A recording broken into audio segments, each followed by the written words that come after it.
दोलाल घाटमा आइसकेको छ केटा हो। प्राय त्यही हिजो पूजा थियो होला, त्यही भएर चाहिँ यो पुललाई मजाले रंगाएको छ। ठ्याक्क दोलाल घाट भन्ने बित्तिकै चाहिँ मलाई यहाँको फ्रेस माछाको याद आयो। यहाँको माछा चाहिँ नेपालमा मात्र नभए विश्वभरि नै फेमस छ केटा हो। त्यही भएर चाहिँ यहाँ विदेशी टुरिस्टहरू चाहिँ माछा खानकै लागि भए पनि आउँछ। त्यही भएर चाहिँ मैले पनि आज यहाँको माछा भात खाएर जानु पर्यो भनेर यसो गाडी होटल मात्रै के छिराको सबै प्यासेन्जर त खुसीले गुटुङ टुङटुङ माछा भात खान गइदिरा। त्यसपछि म पनि गाडीबाट झरेर होटल अगाडि मात्रै के पुगेको, गुरु तपाईँ फिस मोमो खानु भनेर फिस मोमो ल्याइदिन्छ त यार। ओहो यो कहिले नखाएको फिस मोमो कस्तो हुन्छ भनेर यसो ट्राई गरेको, बब्बाल पो हुँदो रहेछ त यार। हामी स्पेशल माछा भात खायो वरी फेरि यात्रालाई कन्टिन्यू गर्न अगाडि बढिसकेका छौँ। लगभग 4 घण्टाको यात्रापछि चाहिँ हामी दोलखा जिल्ला छिरिसकेका छौँ केटा हो। अहिले तपाईँहरूले देखिरहेको बजार भनेको चाहिँ जिरी बजार हो, जुन चाहिँ नेपालको स्विजरल्यान्ड भनेर चिनिन्छ। त्यही भएर तपाईँहरूले देख्न सक्नुहुन्छ सफा र सुन्दर छ यो बजार। गुरु कस्तो राम्रो हो यो ठाउँ त यार, यता कतै एउटा घरै टिकिनु पर्ला जस्तो छ।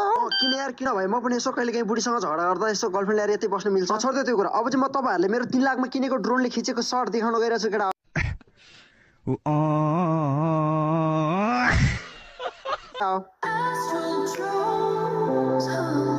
कस्तो राम्रो भ्यू यार गुरु। अब चाहिँ हामीले अफरोड बाटोमा यात्रा गर्नुपर्ने हुन्छ केटा हो। त्यही भएर चाहिँ म मेरो गाडीलाई चाहिँ एकचोटि ग्यारेजमा देखाउँछु केटा हो। अहिले चाहिँ तपाईँहरूले देख्न सक्नुहुन्छ मेरो भाले बसको टायर कस्तो छ हाम्रो मेकानिक साहबले। अहिले चाहिँ मेरो भाले बसको टायर कसियो वरी हामी यात्रालाई फेरि कन्टिन्यू गरेर अगाडि बढिसकेका छौँ। अफरोड बाटो भएको कारणले गर्दा चाहिँ मेरो भाले बसले अब चाहिँ तेल धेरै खान्छ। त्यही भएर चाहिँ मेरो भाले बसलाई फुल ट्याङ्क गर्नुपर्ने हुन्छ केटा हो। त्यही भएर चाहिँ मैले मेरो भाले बसले पेट्रोल पम्प भित्र हालेँ।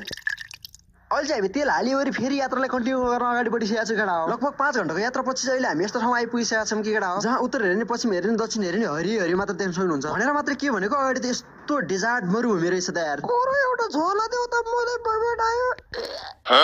एकास भाइ त्यो दाइले बबिड आएर एउटा झोला देऊ त। हुन्छ गुरु।